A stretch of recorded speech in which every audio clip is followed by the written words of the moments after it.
This is absolutely dreadful. Currently I'm sitting in the hell class that I have been complaining about lately, and oh boy do I know why I hate it. It's a waste of time.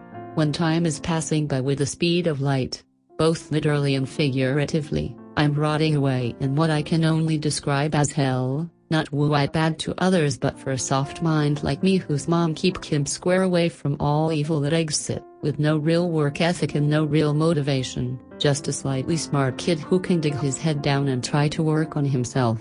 This is a torn to both my body and soul. How could someone do something that they hate for 8 hours a day for 40 years in a row?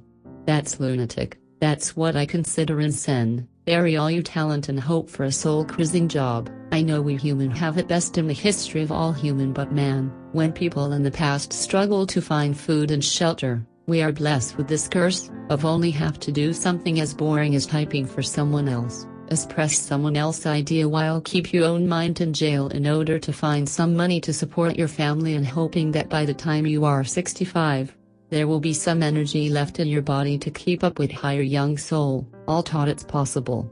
It is not recommended, so while I'm still a young boy you just have a glare into the abyss of working your life away. I do not wish to drown myself in some meaningless work to pursue money and fame, although just like every young person, I can clearly see my drawn to the ideal of money being the escape from normal slave life, but also fortunate enough to be blessed with the depression that I have since I was a child.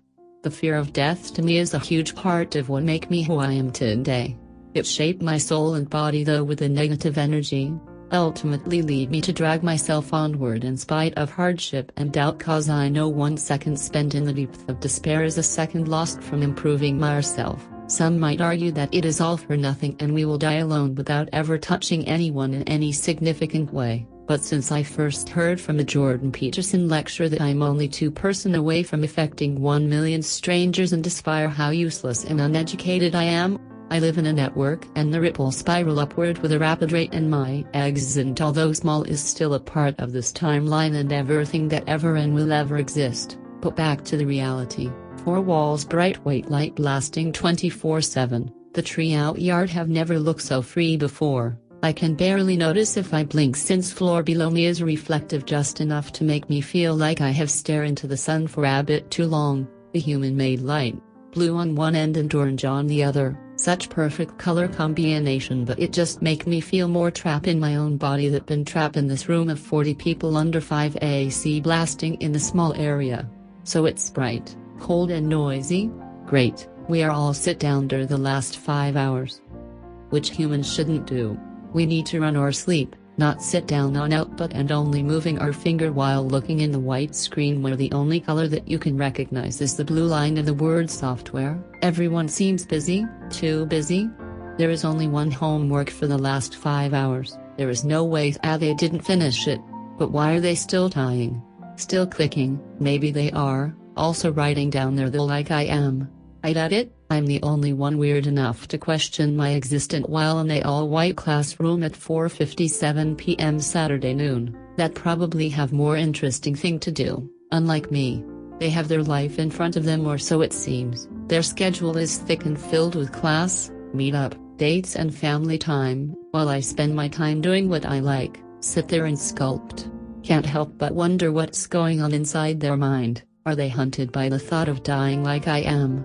That's not the point. What am I doing here, while I can be anywhere else? Feel kinda weird. Just this feeling of my professor walking by me right now, breath chill down my spine. If she stop and look, she will see a kid you mindlessly write down these nonsense line in a foreign language and not doing his work like he's supposed to. It's natural. How can I know what she think, and how can she know what's going on inside my head while streaming down all these words without any order or intention? Not a hair of planning come into what I write. How can you be successful if all you do is stream out your nonsense words page by page, day by day? Who am I kidding? I don't want to know how to write. It took too much planning. I just want to let myself free from my own body and let anything that would fly take off in a stream of though. People are straighting to walk by. I hate this. I hate when someone saw me.